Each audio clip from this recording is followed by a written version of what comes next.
goes back to like what sparks you. And like what I thought in my head was like, do I really want to see my son when he's 5 years old be like, I want to go to my friend's house. They have a big house with a pool. We don't want to go over Dad's house. I want to go to my friend's house. I was just like, no, I cannot let your friends are going to want to come over our house. You know what I mean? Like that was what sparked me. Cause when I was a kid, welcome to the Far From Average podcast, where we speak about topics and interview people that are far from average so you can take your business and take your life to the next level. I have a very, very special episode for you guys today. We're going to be talking about real estate wholesaling, real estate investing, how you can get started in real estate with little to no money. But before we get into that, I have to mention the sponsors, guys. A lot of you guys have been asking, how can I get more information on how to get started in these specific businesses? How can I get more access to the guests? How can I really become far from average and take my business and my life to the next level? I have an offer for all of you guys. If you guys want and are really serious about getting your business and your life to the next level, click the link either down below or wherever you're watching this and sign up for the Patreon, guys. We're talking about $10. $10. You spent $10 on your last gas station trip just trying to get some snacks. I'm trying to help you get to the next level with your business. I'm trying to help you get to the next level in life overall. Get more information on real estate investing, the tarot card game, and all the guests that we've had in the past. Get information on that. And my course, the ebook accelerator, is all uploaded on the Patreon. So make sure you guys click the link either down below or wherever you're watching this and sign up for the Patreon. But without further ado, I just want to introduce our guest, Brandon. Man, it's Brandon or Brendan? Brendan. My apologies. But we're going to have a really special episode, I think, this time around. But just go ahead and introduce yourself to the people. Yeah, so my name is Brendan Berry. I run a wholesaling company in Michigan. We primarily do single family. We are in a little bit of commercial, but yeah, it's a real estate investment firm out of the Detroit area. Okay. And we usually speak about, and we're going to get to how you got into the whole real estate space and how you got into entrepreneurship and everything. But can you kind of explain what wholesaling is? Because I see so much of it on the internet, on TikTok. There's so much buzz about wholesaling. Like, what is it and how are people making so much money? So I'll explain the concept first, and then we can get into like the process, I guess. Yep, yeah. This was coming out okay? Yep. Mike? Okay, yep, I can hear you. All right, cool. Yeah, so what wholesaling is basically, the concept of it is basically you are buying distressed property. So distressed property meaning, houses that are, need a lot of work, usually they won't qualify for a loan. So there's not as much competition because you or I can't just go to a bank and get a loan on that property. It's unlivable. So the bank won't finance it. It will not appraise. And then so those homeowners that need to sell their house and need to liquidate for whatever, situation that they're in, they are limited to now cash buyers. Okay. Investors. So who's buying your house cash? Who's buying a $150,000 house cash? Not many people. Usually, if someone's going to live in it, they're not going to pay cash for $150,000. If they got cash for a house, they're going to buy a lot. They're going to buy a lot more expensive house. Right. So those are all investors. So you're coming there as an investor and you're contracting the property. So let's give a real world example. Be the easiest way is if somebody has a house that they're selling for, let's say $80,000. Yeah. And you guys come to the agreement of $80,000. They're going to ask for more, but you come to the agreement at $80,000. You know that the house needs about $40,000 worth of work. They can't afford to do that, and so you know that the house will be worth $200 to $250 when you put the money into it. Once you renovate it. After you put the $40,000 into it. Once you put the $40,000 into it, now it's not 1 + 1 is not 2 in real estate investing. It's 80 + 40 is not now. It's not worth 120. It's now worth about 250. So there's room in there for you to make money. So if you get it under contract for $80,000 and you sell it to an investor for $100,000, he puts in that 40. He's all in for 140. Then he sells it for 250. After closing costs, he's walking away with almost $100,000, and you just made $20,000. Oh, okay. Yeah. So you're kind of middlemaning it. Now, what made you get into it? I always knew that I wanted to do something in sales, but I was just like I was very like focused on my career when I was younger, when I was like 20, 22, around that 23, around that age. And I was like really serious about like getting into an industry. I didn't really care what I did. I just was like, I want to go into an industry that has multiple different ways to make money. So like, I don't want to just if I did solar, I didn't want to just do solar sales. If I did, real estate, I didn't want to just be an agent. I always wanted to see, like, I liked the idea of real estate because it had, like, if I could be an appraiser, I could be an inspector, I could be a wholesaler, I could be, I could do rentals, I could be an agent. There's so many things, a loan, mortgage banker. There's so many avenues. So that's why I picked real estate. And then, like, I actually didn't get my license. I took the real estate course, and then I also took the mortgage course. I didn't take the test for either one because I kept getting bad advice. I kept, like, listening to people that were in the game. So I would talk to someone that was in real estate, and they're like, "Oh, it's been 8 months. I haven't closed a deal." And I was like, well, yeah, I don't want to do that. Like, I don't want to be stuck in that situation. I taught somebody in mortgages. I remember I did my mortgage course, and the teacher was like, the first day of class, she was like, "Let me just tell you that if you're in this business to make money, you're in the wrong business." And I was just like, what? I know so many people that make money, though. I mean, I know millionaires in the mortgage business, and it's just bad advice coming from people that probably don't want extra competition. Dang. And so I didn't go through with that. I think one of the best things I could have done in my career was probably get started in something like that where I would learn the business. Hindsight's 2020. Maybe I would have got comfortable. I don't know, and I wouldn't have started my own business. But yeah. So I don't know, but yeah, that, like, led me to just kind of, like, start, looking around for other things. I looked at a couple different options, and then I knew I wanted to do something on the investment side. Yeah. So I was like, all right, I'm gonna figure this out. And as I was, like, learning and more studying, I was a sales rep at Verizon. I was working there for a while. And then, like, I went to a few seminars. I heard about wholesaling. Yeah. But I never stayed around to, like, learn from these seminars because I know kind of what the game is. They sprinkle a little bit of information, then you want more, and then they charge you through the nose for that information. Yeah. So I just all kind of packages and stuff. Yeah. Upsell after upsell. Yeah, exactly. And that's what it was. Like, I went to one, it was like $200. It was a 3 day. They get you in. Yeah, it was a three day thing. I left 1 hour into the first day, and they called me and were like, "Well, we're gonna offer you our mastery program and all this stuff." And I was just like, "No, I'm good, man." It was like $20,000. Yeah, I didn't do it. So I just learned from YouTube.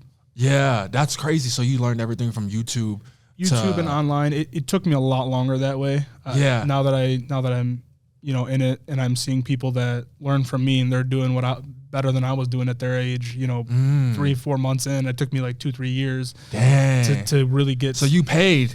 I paid way more by not getting a mentor. Yeah, you paid with the time. No, I didn't have to. I still don't recommend doing something like that, but like, finding the right if person. You find an actual person that's actually doing deals, like actively doing deals or actively in the business that you're looking to get into, that's cool. But if you're going to an educator who stopped doing this business years ago and is just doing education, they're not in tune with the market of your business. They're not going to know what worked for them 5 years ago ain't going to work right now. So they're teaching you old rinse and repeat methods, and that's stuff that they're just trying to sell you. You know what I mean? So how do you tell the difference between, like, an Instagram and TikTok wholesaler from a real one? So I'll say that there's little keywords that you would look for, little key things that you look for.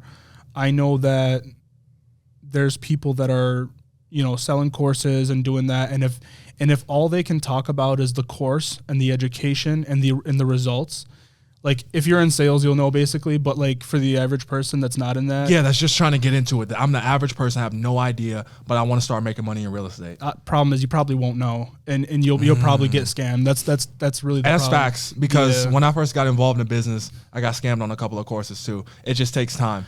It does. Is there anything that we should look out for, though? I would just say if someone's being super flashy about what they have, as opposed to the core competencies of their business. So, like, if someone's flashing their Rolls-Royce Phantom or flashing their Lamborghinis, please just stay far away. Just please stay away, because those guys are making that Lamborghini money from you. They're not making it from their deals, and that's why they got so much time to post on social media. And people who are actually operating businesses, when they get to a level of competency in their business, then they go and branch out to the social media thing once they built a real business. Because now they have value. They have value to give. There's some great masterminds out there. There really are. Yeah, I've been to some. Yeah, and you will learn a lot. But as far as it's kind of like almost like it's kind of easy as a salesman to spot a snake oil. Yeah, a snake oil salesman. So, like, being in business, you'll know, but like if you're outside, it's pretty hard, man. You're probably not going to find out. You're probably going to get blinded by the stars and the lights and the fancy cars. I would say that if you're new and you're not in business at all, let's say you're just a guy working at Starbucks or something, or you have a normal job, like, and you're young, like just look for someone that talks about the business. Don't look at someone that talks about the results of their business. Look at someone that's talking about what they're doing to get deals. A guy that is not successful in his business, when I say not successful, let's say there's a guy let's just use wholesaling because that's what we're talking about. Yeah. If he's making $100,000 in a year and you don't think that that's successful, which some people would, some people won't think that that's successful. Right. If you find someone doing that and then you find a guy that's doing 10 million a year, claiming that he does 10 million a year, and showing his Lamborghinis and stuff, he might be making 10 million a year from his wholesaling business, but he's not going to teach you those things. He's going to teach you about mindset and a bunch of stuff that's very generic, right?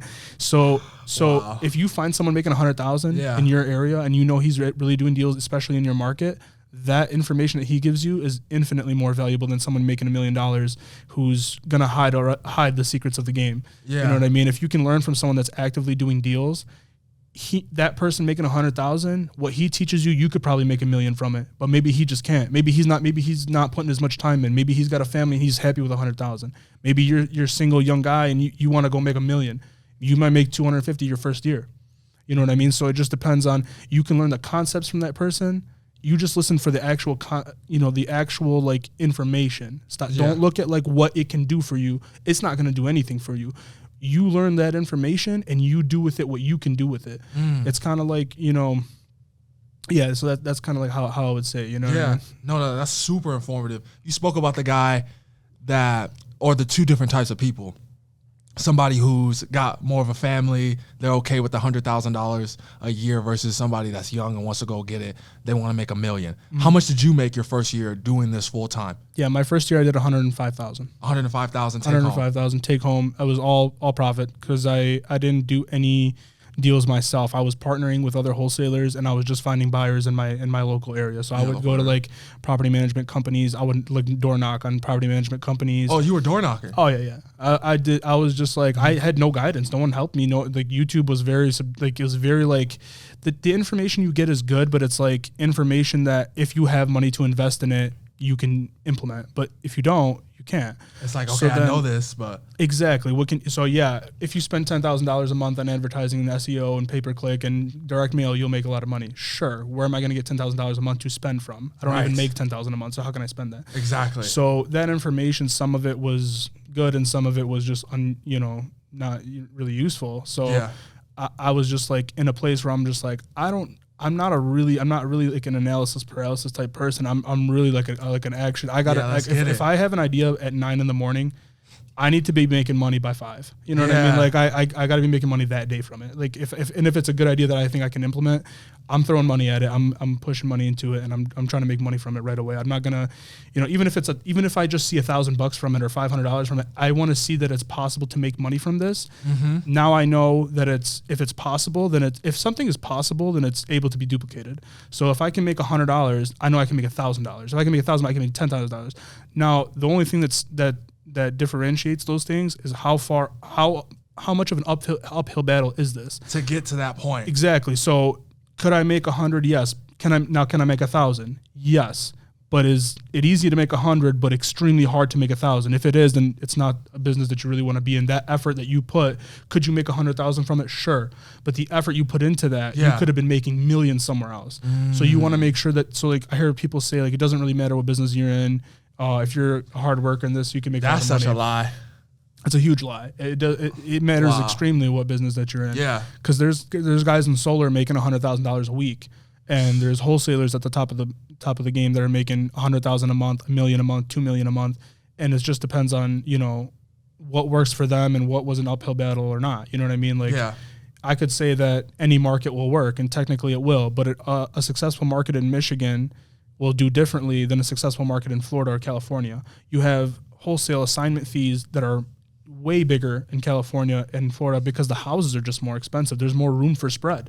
If I'm selling a house in Detroit, if I got it under contract for $40,000 and I sell it for $50,000, I make $10,000. Cool, but someone in Florida might not even waste their time with that. They might be like 10,000. Like our minimum not is even 20. worth. Yeah. It's not even worth looking at. So yeah, like when you tell a young guy like me, I'm 22, 23 years old at the time when I started, like, oh, like I can make $10,000 on this deal. I'm door knocking now. Now I'm out in the field. I'm meeting people. I got a bunch of people that told me like they have no idea what I'm talking about, or they don't want to do anything with me. But then I had people that said yeah, and I had one guy say yes, and that guy made me like, I think that year $50,000 from one guy. Dang. One client. Yeah. So it only takes that one after you put in the effort, and then you realize like this is possible. Now I shot an episode, I think it was like last week, about picking a business based on your skills. How did you come to the conclusion like this was the best industry for what you're good at? I really didn't know if it was. I kind of just like got into it and was like, you know, I felt like it was something I could do. Like I was good at sales. I was always good at sales. Like I was at Verizon. My first month there, I was the top rep in my store, and I was one of the top 3 in the region, which was like out of 3 states, which is not really that crazy of a you know accomplishment, but it was at least something that let me know that I'm far from average, right? Yeah, so I was a little bit better than average, so I knew that. So I was like, if I'm just that now, that's okay. If I'm just a little bit above the line, or even if I was below the average a little bit, I was fine with that. Just there's room for improvement. I was like, okay, so I could do better than this. And like when I, you know, started going to these seminars and stuff, I was just like, I'm going to do real estate. I don't know what I'm going to do, but I'm going to get into that industry. If I fail at 5 things, there's 10 others that I could do in real estate. It was a big industry. So, you know, I ended up, you know, just giving it a shot. I didn't know what was going to turn out from it or anything. I kind of just took a leap of faith almost. And it didn't work out in the beginning. I'm not going to lie. Like I got in, I started making money. My first year was good. So I made like a little over 100,000. And then like I got, I wanted to know like how to make this a business. I was just a guy doing deals. And like there's a big difference between a guy doing deals and a business owner. So like Facts. I could always be a guy doing deals. To the day I die, I can always do deals on my own. I could my partners could leave me, my buyers could leave me, I could not have any marketing ad spend or anything. I could never spend another dollar on marketing, and I'll always be fine. I'll always be able to support myself and my family because I'm a guy that knows how to do deals. But the skill set of a guy that's closing deals and a guy that owns a business are literally night and day. And like I've been through that transformation. It's not fun. It's not easy. Like going from where I was at. So like me jumping into the business, I was in it. So I was like, okay, I'll get into real estate. Learned a little bit about wholesaling. It was the sexiest idea that I could find in real estate. Everything else sounded like an uphill battle. This sounded a lot easier, right? It was partially because what I will say about like the gurus that are always talking about like you can make this much money and you can make this much, there is a point to that. It's to sell you, but also it's to like romanticize the idea of doing business. Cause there's a lot of people that are like, they won't even do it. Like they won't even get into business if they don't hear something like that. So It's like, it's a form of selling you, but it's also a form of inspiration and motivation because it's like, you could be making $20,000 right now if you weren't watching Netflix. You could be making 25 grand, 10 grand right now if you put 3 hours extra out of your day instead of 2 hours extra out of your day cold calling, as opposed to you going home and watching that show or hanging out or doing this or that. Like, and that's the thing. There's like a big tug of war with that. Like internally too, because people are like, man, I kind of want to do this, but is it real? Yeah. But I see this guy's Lamborghini.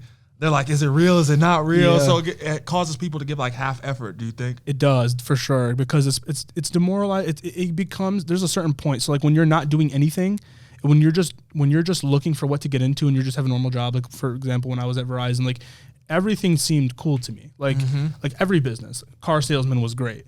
Real estate agent was great. Mortgage bankers were great. I thought those were all great businesses, right? Just endless potential. Endless potential. But when you get into something and you actually start committing and you're in real estate and you're you know, making calls on the crappy leads when you start, you know, people are going to start you off. Let's say you get a job at a real estate firm, for example, as an agent, just to make it the easiest thing out there, right? You go become a real estate agent at a brokerage, and they give you some, you know, low quality leads because they're not going to let you mess up on the big leads, right? Yeah. On the good ones. So they give you some low quality leads to start to get you comfortable with cold calling, because it's like riding a bike. You stop doing it for 2 weeks, you know, it's like rollerblading. Sorry, not riding a bike. You rollerblading, you're really good at it. You stop for 2 weeks. It's kind of like it's all about momentum. Yeah, it is. Yeah, exactly. So you're when you're not in any committed to any business or any like career path, you're kind of like anything sounds good, but when you get into that career path and you're pulling up in your, 4-cylinder car and you're working, grinding these crap leads, you're making no money and you're going through and just trying to get good at cold calling and it sucks. Like you don't like cold calling. Nobody likes cold calling. And then there's no return on it. It's just to train you. And then the big agents are pulling in with Mercedes-Benz and their Escalades. It becomes demoralizing.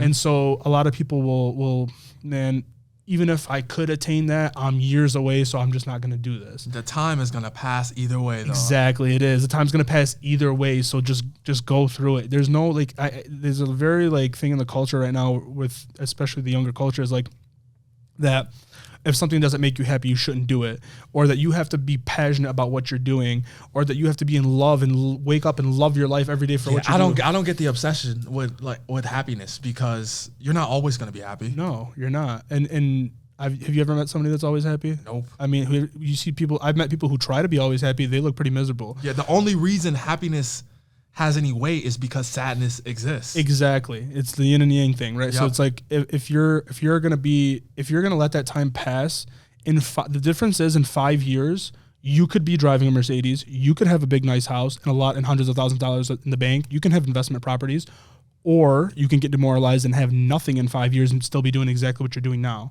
That's your choice, but you got to make that choice now. So in my opinion, it's like when you commit to a career path, like when I committed to wholesaling, there's been almost every year since I started I've wanted to quit, except my first year. My first year was like crazy to me to make 6 figures my first year. After that, every single year I've wanted to quit. Why? Because there's just when you're building it's more about building I thought it was wholesaling, but realistically it's not. It's about building a business. When you try to, you hear all these buzzwords like scaling and all these, it's my favorite one. Yeah, scaling and passive income and all this stuff. And at the end of the day, getting to that point, especially on your own when you don't have a mentor, is extremely hard. And when you start to, here's the thing a lot of people don't talk about when they say get a mentor. You almost have to pay for masterminds all the time now. Thousands of dollars. You have to, because getting a mentor when you're a threat yourself is not going to work. If I'm a wholesaler and I'm making $100,000 or $200,000 a year, and I go to another wholesaler who's making $500,000 a year, and I'm like, hey, can you mentor me? He's like, you're a year or two from blowing past me. I'm not mentoring you on anything. I don't want you to do better than me. Nobody wants anybody to do better than them. Everyone wants you to do well, but just not as good as them. Yeah, not better than them. So. Yeah, so that when you commit to a career path, it becomes daunting because you start to see, especially in the early years, I'll say the first 3 years, once you see other people successful in other industries, you really start to say it's the end. You don't want to accept that it's you. You don't want to accept that you're the problem or that you have something to change about yourself. You don't want to be as self-aware. I'm saying most people in general. They don't want to be that self-aware. Yeah. Even if they're not, even if they could be, they don't want to be. They don't want to see the light. They don't want to see that, hey, you need to change X, Y, and Z about yourself. And if you do that, you can get here with more hard work. You can. But because you crack at the first sign of pressure, you're not going to get there. So I've been to the point in my real estate career where I think my second year in, I was literally down to my last $1,000 and dead broke. And I was just I had houses. I had 2 houses I was flipping at the time, and my bank account was down to $1,000, $1,200. And I'm just I almost broke down. I was just what the hell am I going to do?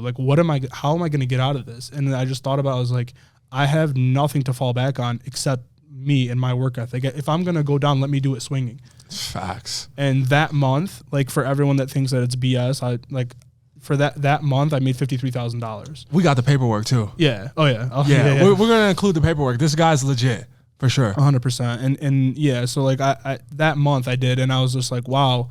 And in those following 2 months, I did 53, 42, and 40. Damn. Months in a row. Life-changing money. Life-changing money. And it was it put me back in the driver's seat of my own business and back in the driver's seat. That confidence. Of your life. My whole life, dude. I'm sure you even walk different. So yeah. When you're up versus when you're down, shoulders be it shows on you. It shows on you, bro. You're kind of, but when you're up, man, shoulders back, chest out, walk I'm that guy. Exactly. And even I remember it takes. everyone has like their own like something that it'll take to spark you. You know, maybe your bank account hitting zero sparks you, or maybe you see someone else doing successful sparks you. Like for me, it's like people depending on me sparks me a lot. It just drives me like through the roof. Because like, for me, when I said I didn't want to quit after my first year to me was the easiest year, and most people would say the opposite, right? The first year is the hardest. My first year was my easiest year. I made over $100,000. I spent no money on advertising, no money on marketing. I had no buyers list. I just was doing them literally door knocking, making good money. And then, you know, as I got older, more responsibility fell on my shoulders, you know, family and otherwise. And I was just like, this 100,000 is nothing. Like I can't even go on vacation and enjoy myself without thinking about. I'm on vacation closing deals now because you're thinking about the next deal. It's not enough. Exactly. I used to hang up the phone, make 15,000, hang up the phone, and just be like, let's go on let's book a vacation. Like that's how I used to think about it. Now like I close 15,000, boom, let's go. I'm on the next. I need the next one because I don't know when it's gonna come. I'm on the next call without hesitation. Like it's as if my reaction to my phone calls if I sell a deal or they say they're not going to buy the deal is exactly the same. Oh, that's powerful. I'm going to call the next person whether you say yes or no. I'm going to call the next person. If you say yes, great. I got more deals to do. So like instead of me having a celebratory, we did a deal, let's go celebrate. No, it's like let's celebrate with another deal. Yeah, I do deals every day. I'm not going to celebrate every day. You know what I'm saying? So it's like that's kind of like how I like push myself to get there. And like it did take a lot of like responsibility falling on my shoulders, like, you know, in my personal life and stuff. So I was just like, all right, like, you know, I can't just be a guy doing deals anymore. I need to build a real company. Cause like when I'm hanging out, cause I just had a kid two and a half years ago. Thank you. 2.5 years ago, I just had my second son, 3 months ago, just about 3 months ago. And so like when I had my first kid, I was just like, damn, like this is not a lot of money anymore. You know what I mean? Like you got whole new humans. Yeah, exactly. And I'm just like, I want, like, it goes back to like what sparks you. And like what I thought in my head was like, do I really want to see my son when he's 5 years old be like, I want to go to my friend's house. They have a big house with a pool. We don't want to go over Dad's house. I want to go to my friend's house. I was just like, no, I cannot. Your friends are gonna want to come over our house. You know what I mean? Like that was what sparked me. Because when I was a kid, I look at my son and I live everything through him. So I'm just like, I want him to have a great life. I'm not gonna spoil him, but I want him to have a great life. He's gonna learn hard work. Yeah, the resources. He's gonna have everything, but he's gonna work for his own money. When he becomes of age, he's gonna work for his own money. So like, I think the best thing anyone could do is like not, you know.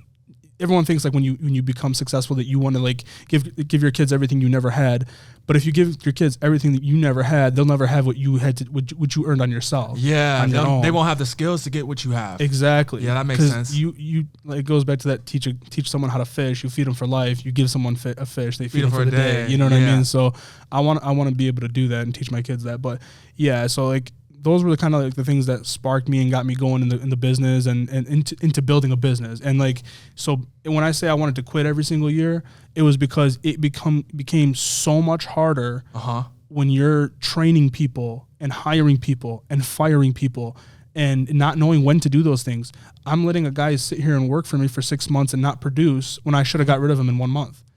2 months, you know what I mean? So it's like, wow, I just made that mistake. And you don't even know what that's costing you. I made so many mistakes like that. You're losing 6 months of time, but you're losing hundreds of thousands of dollars, and it's not 6 months. You're losing now really a year because that 6 months you could have and you got to retrain the next person. Exactly. So you're actually losing a lot more, and that's the good and bad downside of like compounding your time, compounding your effort, compounding your money is like you compound backwards too. So if you don't make the cut or make the call on what to do, if you don't make a decision on something in your business, it's not costing you, oh, well, he was only here for 3 months, it's not that big a deal. No, he actually took a year off of your timeline. Like he actually took that compounded too. Just like when you do a deal and you do another deal and you do another deal and you get a buyer that's buying more property from you and he's a repeat buyer from you, that's momentum being gained. It goes the same way. And those things are like, it sounds easy, but those are actually the harder parts of building a business: is hiring, firing, training, all that stuff. That's the hard stuff, you know? Yeah, it really is, as opposed to just being a hustler or a solopreneur. Yeah. But for wholesaling, how do I structure the deal? How do I find a deal? How do I find the buyers for these kind of properties? Yeah, so there's definitely a few ways. Because I want to get into like setting it up. Like, let's say I'm brand new. I want to get into it. What all should I know before I even start making calls, or who should I be calling? Right. So there's definitely a few ways to get into it. I would say the best way and the cheapest way, and this is easily the best way, and I'm not gonna like sugarcoat it. If you go around your neighborhood, or doesn't have to be your neighborhood, but if you go around, drive around the city that you live in, and you look for distressed property with tall grass that's not cut, a roof that looks like it needs to be replaced, a dirty house from the outside, the siding has fallen off, or any sign of distressed house. Because if you think about it, the nice houses in your neighborhood have none of that. Right. So they don't. That's true. They don't allow cut grass. Exactly. Clean yards. Everything's well put together. You're looking for the needle in the haystack. You're looking for that one ugly house, the ugliest house. The uglier the better. And if you find it, you can do what's called skip trace. So you skip trace a property. All that means is that you plug in, there's multiple websites. You guys can go on Lead Sherpa and do that, but multiple websites where you can skip trace, where you type in the address, and you can look it up on public record. You can look up the homeowner. So you type in the homeowner's name. If it's an LLC, it's even easier, because you just look up the LLC on Lara. Well, in our state, it's Lara, but whatever, your state website that you look up. So just type in like LLC, search up for local whatever area. the LLC is. So if you find on public record that it's owned by an LLC, you just type that in and it'll show you who owns it. And your job is to type that name in to the skip tracer, type in the address, and it also on your state website will give you a mailing address. So you get the mailing address for that person and the property address that's owned by that person. Now, if there's certain signs of distress that you're going to want to look for, like, for example, if I find out that the mailing address for the owner is different from the property address that I'm looking at, that means that person doesn't live there. So if it's a house that's falling apart and the person doesn't live there, how motivated do you think that guy would be? It's vacant. It's run down. He obviously doesn't have money to fix it, or else he would have done it. And he doesn't even live there. So that probably means he was either inherited the property, or he's a tired landlord, or someone that doesn't want to deal with it anymore. And they're willing to just cut loose ends with it, cut ties with it. And so they'll just accept a lower offer. And that leaves room for you to then make your spread, make your profit. So if someone's got a house that's worth $160, and you're contracting it for $60,000, you sell it for $80,000. Someone has room to go now fix that property and flip it or rent it out. So there's room there. So that I would say, driving around, finding the ugly properties, skip tracing them, and then finding out who the owner is and giving them a call. If all you need is one deal to go through, and you're literally 1 or 10,000 you don't know phone calls away from getting your first deal. And it's when you drive around and look for deals, it's actually one of the best ways to get deals. Because if you think about it, if I want to go online and pull a lead list, because this is what the bigger companies, wholesale companies do, is they buy leads, right? These are all leads that are provided by data providers that are like, they're aggregating data however they do it, right? And you're buying it from them. They're not on the street looking at properties. So you have essentially almost no competition when you do that, because everyone's buying from the same lead sources. There's no lead source out there that hasn't been purchased from, right? So there's so much competition. Like I buy my leads from this place, but so does everyone else, and so we're all calling the same people. This guy might not know his numbers. He's putting a number in the seller's head that's way higher than he can sell it for. He contracts the deal, and now he's got in that seller's head that you're going to get $150,000. Turns out he can't sell it, and he just lets the deal fall apart. He tells the seller, sorry, I'm not buying the house for whatever reason. He backs out, and now the seller's got that number in their head. So like, the last guy was about to close and he gave me 150. Did he close? No. Well, okay, yeah. I mean, the real offer is going to be closer to 100. Oh, you're crazy. I had offers at 150 at one point, and now that's in their head. And now they think that that's what the house is worth when it's not. So those deals become a lot harder to do when you're buying data. Now you can just buy more and eventually you'll get deals, but the way that you're going to get less competition with no ad spend is just drive around looking for ugly houses. I guarantee you'll get a deal by doing that. And then to find a buyer, honestly, your deal should be like selling a water bottle in the Sahara Desert. you should be able to find a buyer for that literally anywhere. Like if you just post it on Instagram or Facebook or something, or call an agent and tell them, hey, I have this deal. Do you have a buyer for it? Like they'll do it. You know what I mean? They'll find you a buyer, or maybe he's got an investor. He's been looking for a house and you found him something. So posting it on social media, calling the local real estate agents, and what's another way to get buyers? I would say one of the best ways to get buyers is going on just even Google Maps, whatever it is, look for businesses that are in your area. For example, if you know a guy who's owned a restaurant in this area for however long, liquor store, gas station, whatever, those guys are business owners. They make a lot of money and they're going to want to put their money in something. And I guarantee most of them own real estate and they'll buy more if it's a good deal. You can literally call the owners of those places and it won't cost you anything because their information's public. You can call the owner of a gas station. You can call the owner of a restaurant. You can call the owner of a mechanic shop. Mechanics make a ton of money. You can talk to a bunch of different people and just business owners. Business owners I made one call to a business owner. He was like, any house you have in that city, I'll buy it. He goes, any house you have in that city, I will buy it. Just on one phone call. I've already sold the guy 3 houses. It's been 3 months. Okay. On one client. You know, $60,000 almost generated on one client. Yeah, that's crazy. From one call.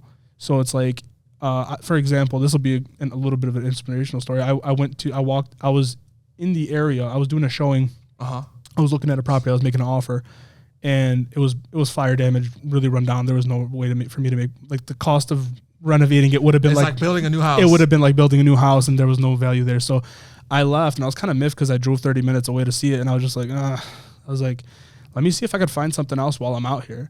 I walked into a State Farm office, and just like, I don't know what compelled me to do it. I remember I had someone in the back of my mind, someone told me they wanted commercial property out there, and I was like, sure, I'll just take a look, and I just I just walked in. They're like, hey, do you have an appointment? I was like, no, I just want to see if I can speak to the owner. They're like, oh yeah. The guy comes out, he's an older dude, and he was just talking to me. We shot the breeze for 30 minutes. We kept the conversation going over another 3 weeks. A month later, I had a signed contract with him. I sold it and made $15,000. So just off walking in, like no cold call, no appointment, nothing. I just walked in and was able to make $15,000. And I'll show you the HUD for that. Yeah, for I'll show you the statement for that. So the whole cold calling thing, like, who am I calling in this instance when I'm cold calling? When you're looking for sellers or buyers? When I'm looking for sellers, am I just calling? Am I doing everything locally, or can I do deals anywhere? So if you're starting from zero, if you have no money to invest, I'm not going to say no money is $1,000. I'm talking about you have no money to invest. You are only going to be able to do this locally. If you have some money to invest, let's call it $1,000 or maybe $1,000 to $2,500, you could probably get a deal anywhere. You can get a deal anywhere. You can get a deal we do deals. We have our business set up in Michigan and Florida now. So we do deals in Florida now.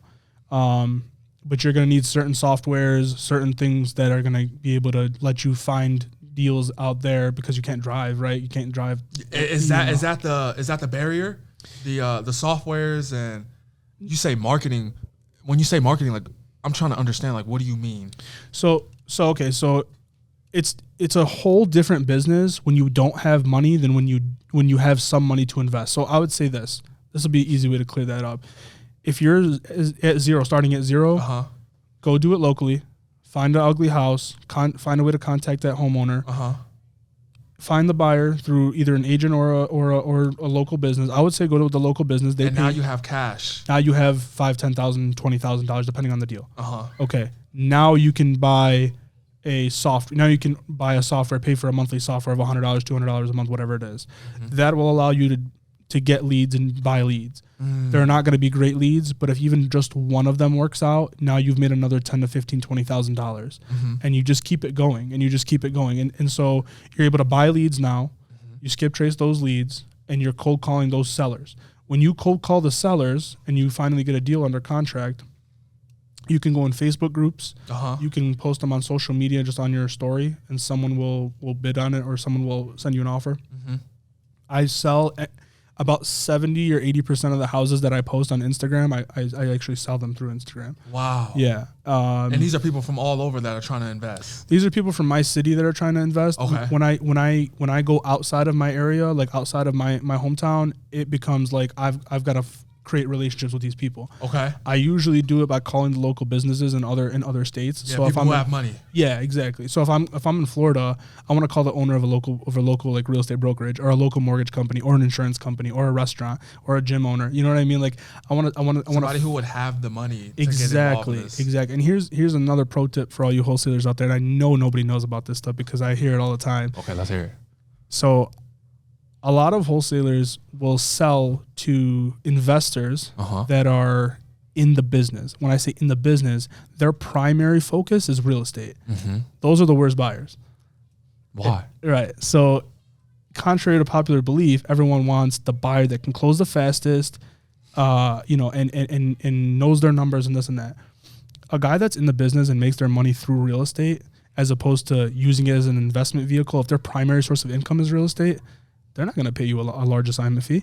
They're not going to be okay when you make $30,000 and they see it on the HUD statement. They're going to say, hey, you make $10,000. That's plenty. I need to flip this house. I'm only making $50,000 and you told me you couldn't get it any lower. Dang. So if I'm in negotiation with a buyer and I'm telling him, hey, 120 is my best price, I'm not going to go any lower than that. He's thinking in his head, the seller won't go any lower than that. Or you won't go any lower than that because you're not making that much money.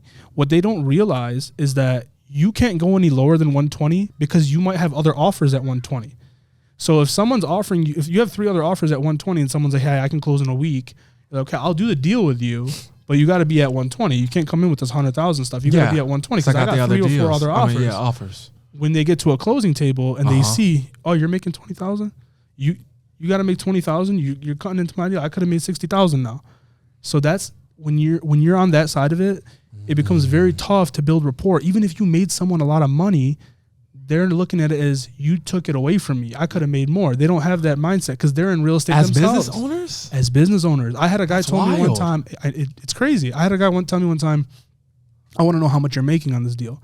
I said, I don't tell anybody how much I'm making on anything. And he was like, well, I need to know. And I was like, look, does this deal work for you at this price? And he said, yeah. But if I find out you're making 30,000, I'm not doing it. I was like, okay. What? Yeah. So I made 16,000. A hater? And that's wild. Oh, I made 16,000. He lost his mind. He was like, I'll never do another deal with you. I was like, oh, I know. I'll never sell you anything ever again. I know you won't do a deal because I'm not going to sell it to you. So how much do they want you to make?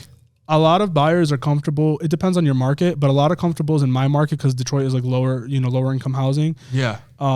Most people in my market are cool with like 5 to 10 max, and you just can't like make a business out of that. And I just let people know, like, you are going to send me a $10,000 non-refundable deposit on this property. And if you even flinch at putting the deposit, I won't sell it to you because I know how to drum up interest in a property like crazy. I could sell anything and I could bring the most buyers to any property because I've been doing it long enough where I know all the secrets.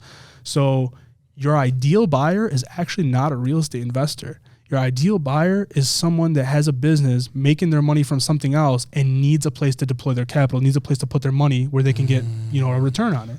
That makes sense. So if I'm getting someone that's a restaurant owner, a doctor, a lawyer, someone who just makes $500,000 a year, and they're just like, I just need to put this money somewhere. I can't pay taxes on this. I need to spend $100,000 right now.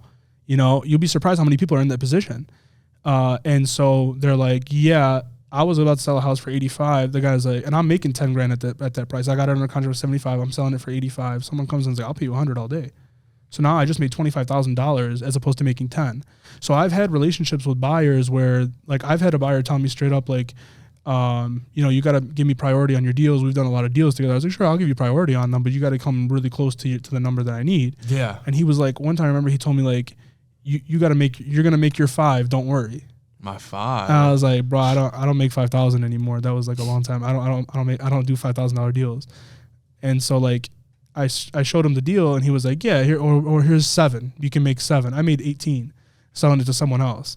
Because I was just like, bro, I can't. You're eating away at my profit for what? Exactly. For what? When there's other people who are willing to give me. Exactly. And you got to think about it. Like, if other people are willing to pay that, that's what it's worth. It doesn't matter what a real estate investor thinks it's worth. It doesn't matter what the agent thinks it's worth. It doesn't matter what an appraiser even thinks it's worth. If someone's willing to give you more money, the market determines what it's worth. What people are willing to pay, that's what the market is.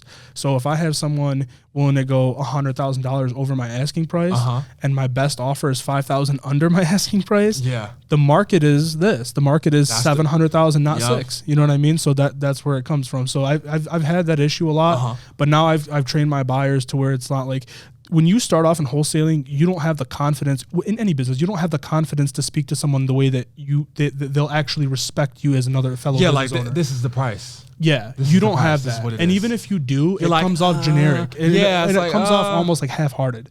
You know, because it's like they can see it. Yeah. Oh yeah, they see you. You know, you're sitting there telling them, "This is my best price. I'm not gonna budge," and your knees are shaking. You know what I'm saying? Like they can smell it on you. You're a newbie. They're like, "Hey man, how long you been doing this for?" You know what I mean? So it becomes to where when you are successful, when you are doing a lot of deals, I don't tell people like, hey, you know, I have a deal for you. If you want to buy it, please let me know. It's a really good deal. And I'm doing all the numbers for them. I'm like, here, this is the deal. This is it. I have a lot of interest. Let me know as soon as you can. Absolute certainty. That's it. Yeah, absolute certainty. And when they come back and they budge me on the price, if I can budge on the price, sure. Like, yeah, we have some room, but if not, yeah, I'm a businessman. I'm gonna negotiate, but at the end of the day, like I'm gonna negotiate from my end too. So I'm like, you know, could I do it for less? Sure, but am I gonna do it for significantly less? No, more than likely I won't. You know, and they see that and they're like, oh wait, like he's confident in this deal. That means it's a better deal than I even think it is. Yeah. So I need to get with it, you know, so they'll pay more. And so those are your best buyers, are people that are not involved in real estate. They're involved extremely passively. They're just looking to buy a couple rentals. They're just looking to get rid of their cash so they can, for tax benefits and get a good return, beating the stock market, that kind of thing. Appreciation over time. I got people that buy property. They pretty much break even. They make like $200 a month on the rent, but they're interested for 5 years, 10 years from now, when that house is $100,000 worth more. Yeah, the asset. Yeah, and then they can sell it or refinance it and take out tax-free money, or sell it and make a lot of profit, you know? Yeah, for sure. Do you ever keep the properties for yourself that you get under contract? So here's the thing. I did in the beginning. I bought a couple properties. I kept them for myself. I flipped some. I rented some. And then I just got rid of everything. I sold everything and decided that like if I'm gonna truly serve I wanted to like go all in one thing. I was doing too much. I was doing flipping, I was doing wholesaling, I was renting. So you're almost in competition with your exactly. And I wanted to take myself completely out of that equation. Like if I get a great deal, you just got a great deal. Like this is you. I want to be the guy. You don't want to be everywhere. That makes sense. I want to be the guy that people are like, that guy gets the best deals. That guy is the guy you need to know. He's the plug. He's the guy that you want to be involved with. He's the guy you need to know when you want to buy property. Don't go to an agent, go to him.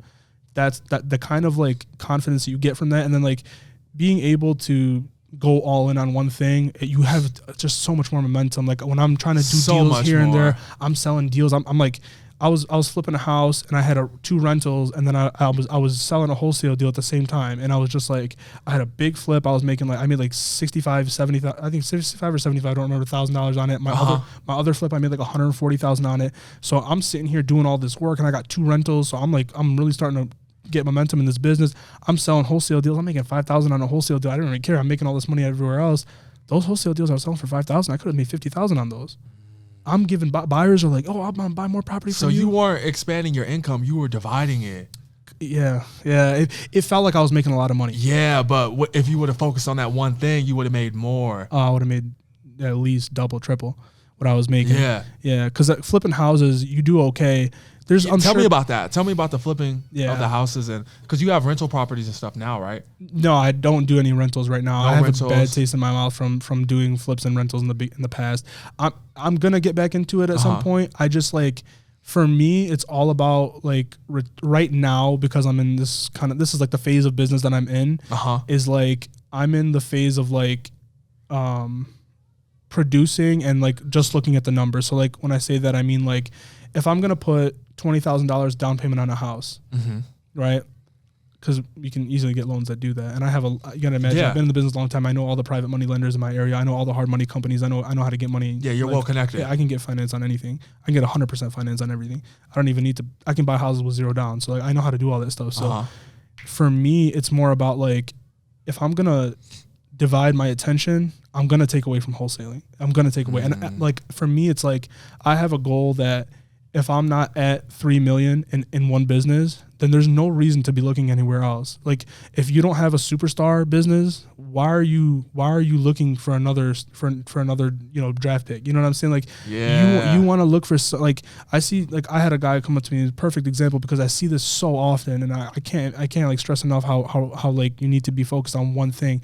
Like, I had a guy come up to me, and he's a friend of mine, and he was just like, I do construction now. I've been doing it with my uncle and blah, blah, blah. And I started my own little business. I've been doing good. I'm getting jobs and I'm doing well. And I also want to learn wholesaling from you. I'm getting my real estate license. I'm also doing property management soon. I'm going to get into mortgages as well. I'm just going to dominate real estate. And I was just like, please stop. Yeah, like, you're only one person. Exactly. Even if you hired out everything, it's almost you don't even know yet. But you don't have the skills to train somebody. You have nothing. And I was like, let me tell you something. Having fire in your eyes is good. It's fire in your eyes, fire in your belly. That's good. That gets you get up and go. But you cannot have blind motivation. You can't just be, at a young age. Sure, it's cool. But when you get to a point where you need to start making the money and actually doing the thing that you're motivated to do, it's probably the most important. It is probably the most important thing you could do is stay focused on that one thing. If you're going to lose at it, lose fast. If you don't like construction, you better know that you don't like it really quick. Like, within your first month, 2 months, be like, okay, I freaking hate this, or I love this. You know what I mean? Get out. Now, if you're going to be doing all those things, so if let's say your construction company is at $100,000 a year profit. Why would you start doing real estate on the side if it's not $1 million business? Right. Like, the threshold when I first started was when I was like thinking about quitting and stuff, and I devoted my time back into wholesaling. I was like, I'm not going to quit at anything. I'm going to keep this going. I was like, $1 million. And now that we're getting close to that mark, I'm okay. Like, it's time to push that goal even further. Now I'm like, okay, now that I know the people that I know and the connections that I have, we can definitely do 3 million. Now it's just hiring people and now it's just training and hiring. The system is there. The concept is there. The science is there. We know how to do everything. It's just now like, hiring and firing. So like at the point that we're at, we're like, okay, like once we get to 3 million, we can now look at other investment vehicles, other businesses. Right. And to be honest with you, like if I had like the time to put into something else, honestly, at this point in my life, it probably still wouldn't be rental properties. It would probably be like, or flips or anything. It would probably be another business, another sales business, because I know how to build a sales business. So it's like, get that income. I could just take that what I just learned and, and all the money that I'm making from it, invest it into another sales business, grow that to 3 million. That's a lot faster process for me. Now, when I'm a little bit older and I don't want to put in this much effort and I don't have this hard of a drive for working this hard, then maybe, that's something I'm definitely going to get back into it. But it's just something that I don't like, and I hate the term, but scalability. I don't like the scalability of it because it's like, it's a slow burn. It's a very slow burn. And if I retire with 3 sales companies that are all working and my kids take them over, and I'm just like, I have 3 sales companies. Or you exit them. Or I exit them and sell them for 5x multiple what they're worth, then I'm like, okay, then I can just buy whatever commercial real estate that I want. You know what I mean? Because now money is just not the issue. Yeah, and look, for everyone like talking about no money down real estate, it exists, but almost like in a different realm.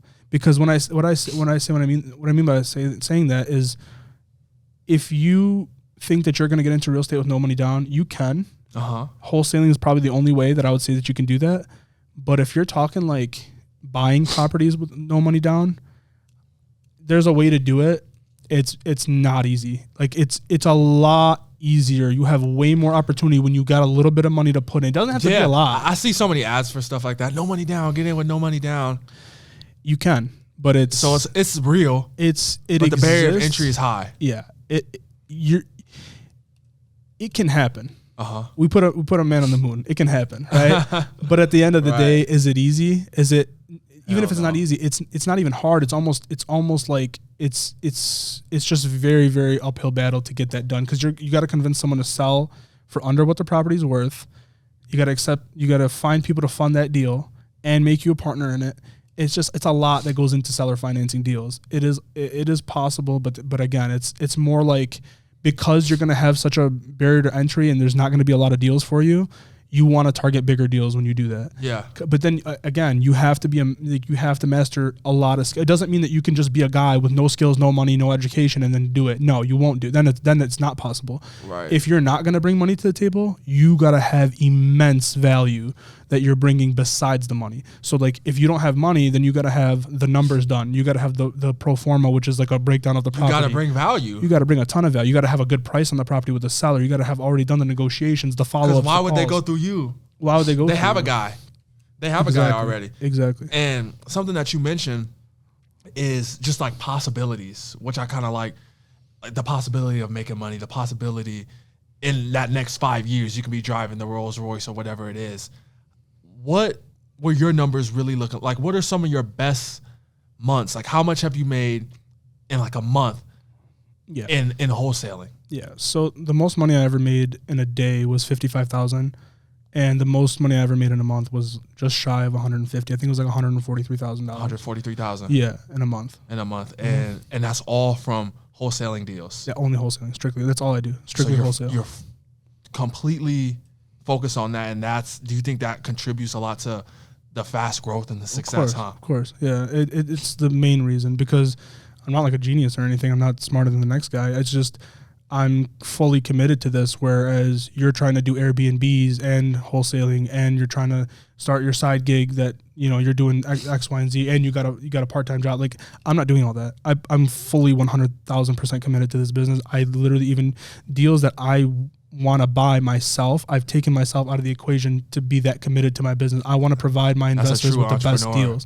So yeah, so like I've done, in one day I had a deal come in, and someone called me and was like, hey man, this house is messed up. Like, it's got really bad foundation issues.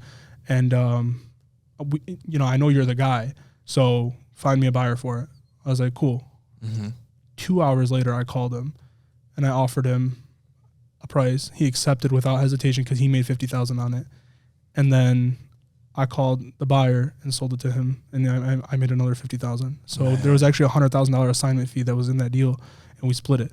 Man. And I didn't have to. It was in one day. I went and called. I literally found, because that deal was going to take someone with a lot of money, I literally looked in one of the richest cities in my area and called the like insurance, mortgage, and real estate companies, and it was an insurance guy that bought it, and like people were just like hot. He was like, how much did you sell that house for?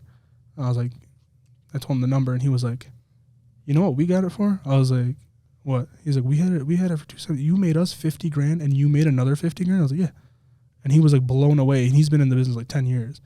And he was like blown away by that. And then like, so I do that a lot now. A lot of people from out of state will be doing deals in Michigan, but they don't have buyers. They just know how to get deals from sellers. So they'll do all the hard work, getting the deal, marketing, spending their money, and they bring me the deal, and I just bring them a buyer.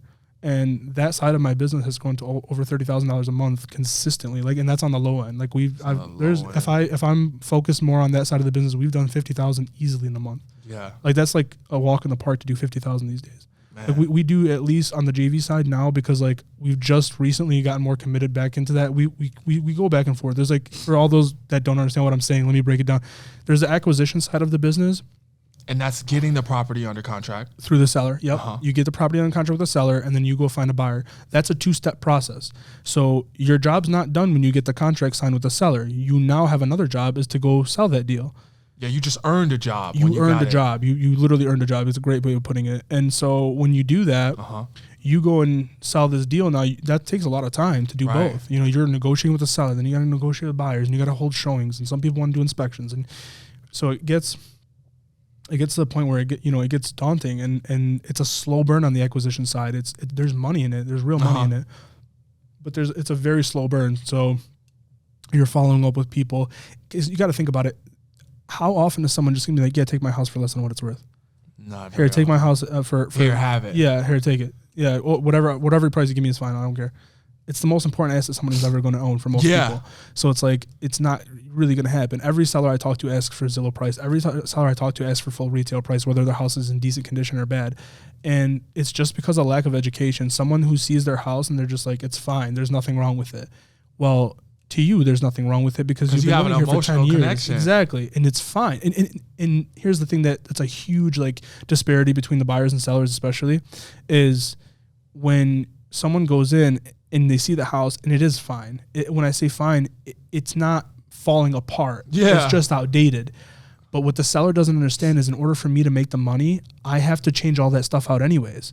So your floors aren't bad, but they're super old, and I can't get max value with those floors. So in your mind, those floors are fine, but in my mind, that's $15,000. Yeah, I gotta spend. That's an expense. Exactly, and then they don't understand. Oh, maybe it needs a coat of paint. You hear every seller say, "Oh, maybe it needs a coat of paint." Well, I gotta change all your carpets. I gotta change all your flooring. I gotta paint the whole house. The drywall is bad. I gotta redo a lot of the drywall. I gotta redo your roof. Oh, there's no leaks. Yeah, but there's no leaks. But when I sell this house to someone, they're gonna look at that roof and say, "Hey, how old is this roof?" When they get the inspection, is it gonna last? When they get the inspection done after the inspection? Yeah, it's, you know what I mean. So yeah, there's a huge education process that needs to go down, and that just takes a lot of time with the acquisition side, which it is a very profitable business, but it's a business that it's almost as if it's an investment vehicle, because you got to put a lot of money into ad spend. You got to put to make real money out of it. You can do a deal and get yourself going. I funded it all through my own like doing deals for free, then buying a little bit, getting small deals done, and then those small deals grew into bigger ones, and then more, and then I kept reinvesting, and then it grew. But the JV side of the business, the joint venture side of the business, I'm so used to having these conversations with people in my industry. Yeah, not many people really know, so I'm just trying to make it clear for the listeners. Yeah, so the joint venture side of the business is where other people, agents, wholesalers, whatever, are sending you deals, and your job is just to go find them a buyer. So the beauty of that is when you're in the business for a while, you get to kind of like step back and analyze what it is that's going on, right? So you're like, okay, other people have this problem too. Other people have the problem that it's hard to get deals under contract with sellers, so they're going to spend the majority of their time doing that. They're not going to have time or effort to find the buyers as much as they would to get the deal under contract. They bring it to you, and now you already have deals in that. You already have buyers in that market, so you go and find a buyer. It's a lot easier, and you sometimes. I mean, my biggest deals were all joint ventures. Like my acquisition deals are really good. We make on average. Acquisition is when you get it on your own. Yeah, from the seller. Those are like my average deal in Michigan is $15,000. Average deal in Florida is like 25, 20 to 25. But I've done larger deals in both markets. But yeah, so I can make $15,000 on this acquisition deal that's going to take me all this time, or I can make 5 to 15 on this joint venture deal, and it takes me a day.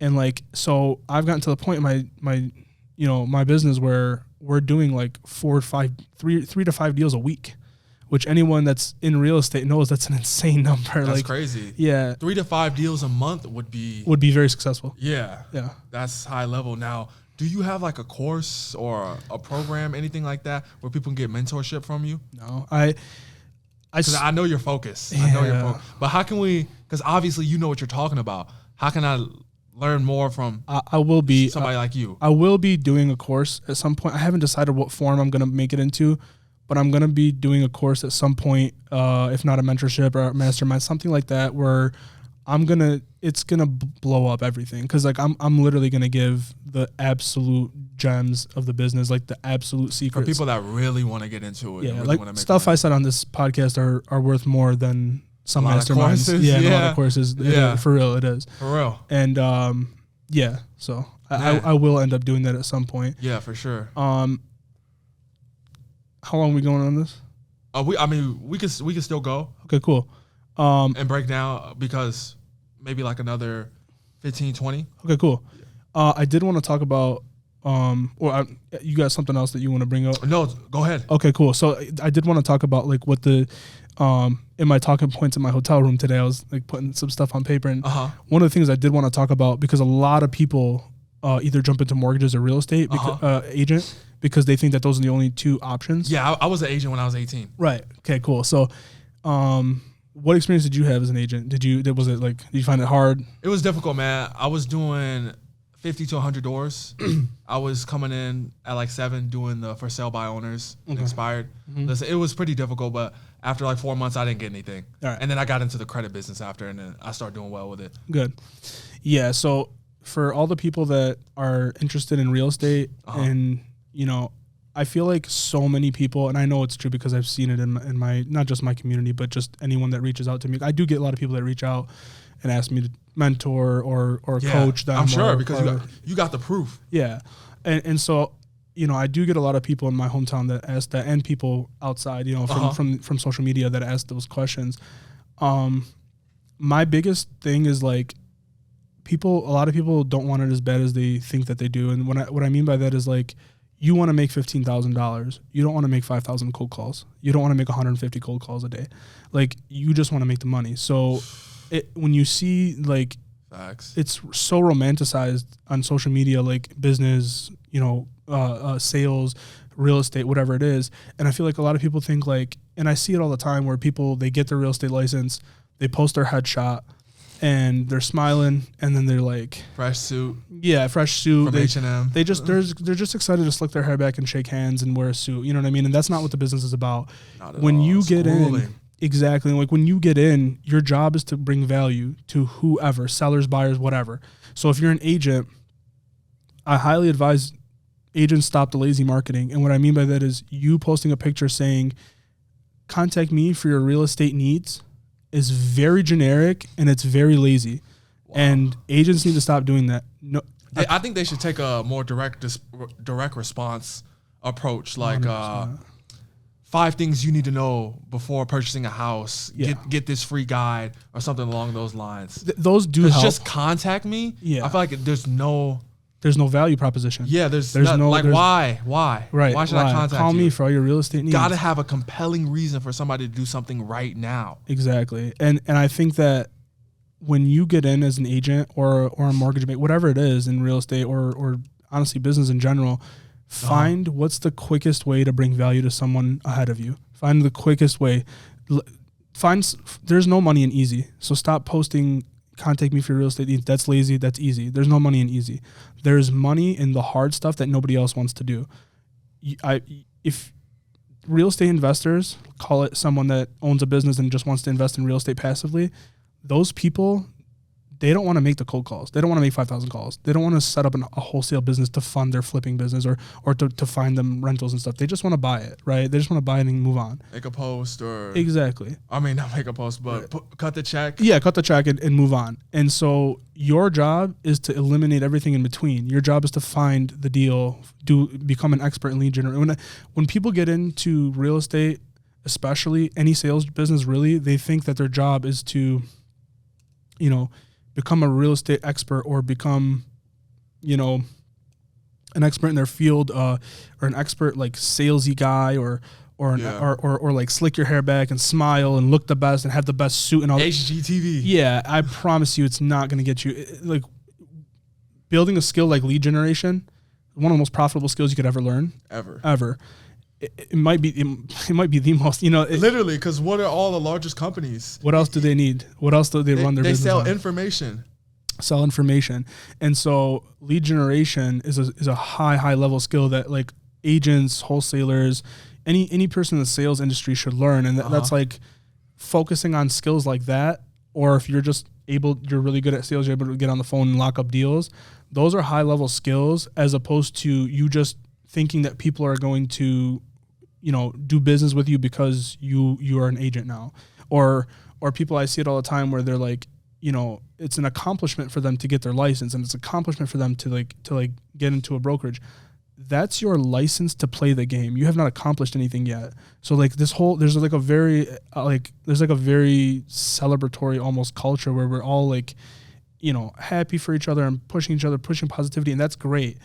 But like, there comes a time. This is just your ticket to get in. This is just your ticket to play. You haven't accomplished anything. Yeah. Like you know what I mean? So like that's like celebrating every single small win, I think is detrimental to you because you need to almost be hard on yourself. Let other people celebrate you. Be hard on yourself. That's you know how I what move. I mean? That's how I move. You have to because like it's you celebrating every single thing you do. It's putting in your mind every time you do that. You're putting in your mind, I've accomplished something. I've accomplished something. I've accomplished something. You do 5 small mini accomplishments, you feel like a very successful person, as opposed to you doing one major accomplishment and that, or you doing several major accomplishments and you don't even acknowledge them. You just got your head down grinding. you end up at a place way further ahead because you haven't even looked up. You haven't even looked up to realize what you've done yet. And that gets you to, that's really what kind of gets you to the next level. That's what gives you that momentum. Yeah, absolutely. So I would say, like, for people that are like, as an agent, the difference between an agent and a wholesaler.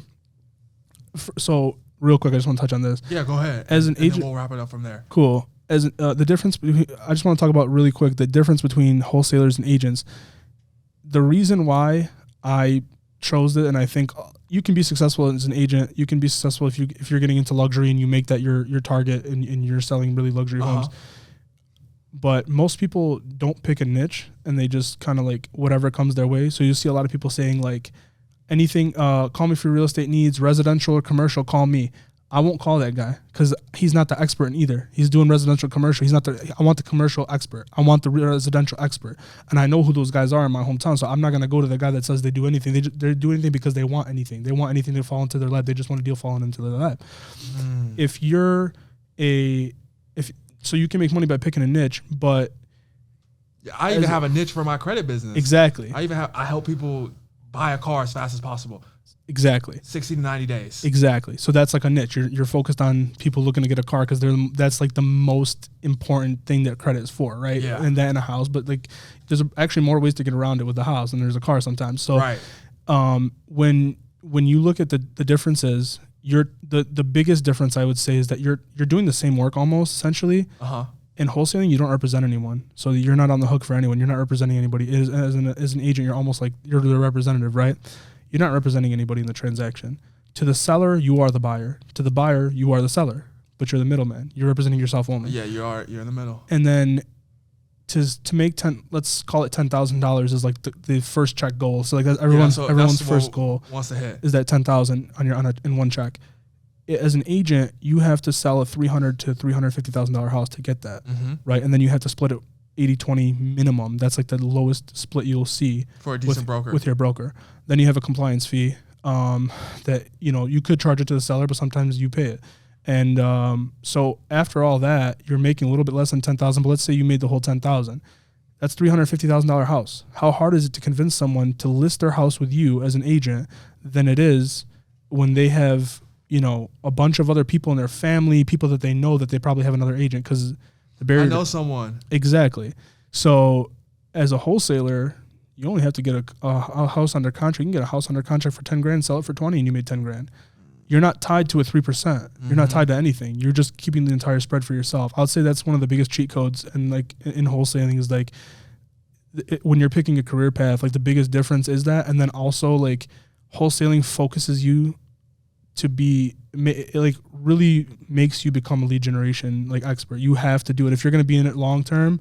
You have to focus on lead generation because as an agent, you can do social media, you can do X, Y, and Z, and you can with wholesaling, but it's more so a very data heavy business. Yeah. So I would say that's one of like the biggest things is like the difference is you're not tied to a percentage, so you can theoretically get as wealthy as you want. So like if you're doing apartment deals and you're an agent and you focus on multifamily and commercial and you're good at listing them, you're getting your 3%, whatever, I'd say you stop now and learn how to do like wholesaling them. Like you can syndicate deals where you get a portion of it instead of you getting a 3% and staying out of the deal. You could even forfeit your fee and get a percentage of that deal. So if you're selling a property for, let's say $3 million and it's a deal that's going to, have a lot of tenants in it, let's say it's a 20 unit, 30 unit building, you can forfeit your fee and you can present it at, let's say $3 million and then come back and say, hey, I'll do it for 2.8 or 2.7, but I want 10% of the rental income. You can structure deals that way. There's so many ways that you can go about it. As an agent, you can't because you're representing someone. Yeah, so you have a fiduciary responsibility to them to get them the highest price, and that's it. And you're getting your commission. As a wholesaler, or however you want to phrase it, but as the middleman, as the wholesaler, you can structure that multiple different ways. Yeah, because you don't have that fiduciary to them, man. This was a super valuable episode, man. Thank you. Dude, I really appreciate you coming on. Of course, where can everyone find your company, your Instagram, all that kind of stuff? Yeah, my company is rapidhomeoffers.com. And then you guys have a website for it? Yeah. We're going to link everything down below, guys. Awesome. Yeah, and then my Instagram is Detroit Home Buyers with an S at the end, Detroit Home Buyers. Yeah. Cool. And that's everywhere we can find you? That's where you can find me now. Other than my Snapchat, but yeah, that's the only place you can find me now. I will be releasing a course at some point. I'm just gonna drum up a social media following. Yeah, more let me first. know. Let me know when it does drop. Oh, you'll be and first then, to know. Yeah. And then we'll link it. We'll get an affiliate link going or For whatever. sure. Oh, so, for sure. So some of the listeners can get it. But I appreciate you coming on, man. Thanks a lot, man. That's gonna be it for this episode, guys. I appreciate you guys being here, and I'll see you on the next episode. Peace.